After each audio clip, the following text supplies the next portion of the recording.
So as you can see from the slides, children have different information processing speed, whereby some require more time and a slower pace during transitions.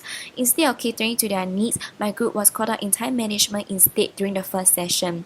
So although we did place occupation as our core, our session was not person-centered at all.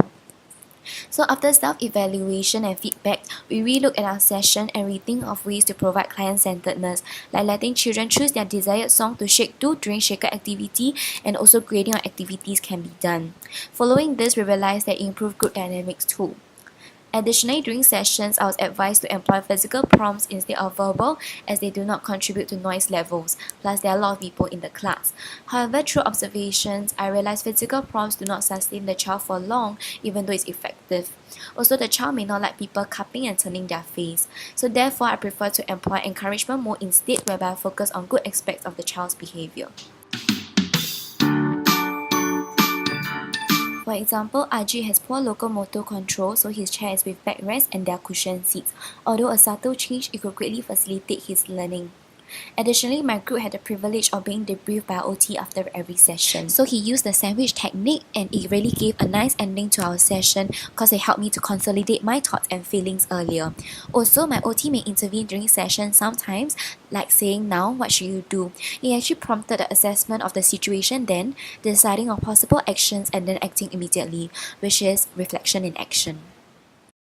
During stencil art, Ajit got bored and started banging his hands on the table. Sheldon saw and followed, which was especially distracting to other children. So I prompted Ajit to stop. Surprisingly, once he stopped, Sheldon stopped too.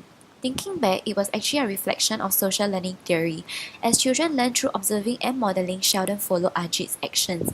However, after realizing that it results in verbal prompts which are the consequences, he stopped as a form of positive reinforcement. This example actually prompted self-observation of my past behaviors and actions, and it also made me reflect on how to become a better role model for the children too. Now, imagine being Keith. Being hypersensitive to sound and afraid of crowds, he came to class late, and upon entering, he saw 9 pairs of eyes on him. 4 of the children, 3 of us, the OT and the teacher. He started screaming and was trembling very badly. The teacher told him, "Don't be like this, sit down."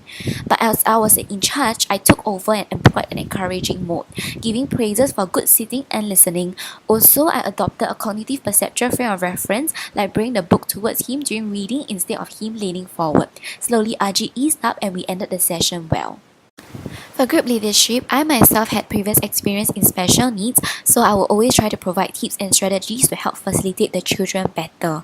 But in terms of session planning, reviewing is definitely better, so we'll seek her advice for content planning. Leveraging on each other's strengths definitely help us to appreciate each other better too, trusting and guiding one another in the process.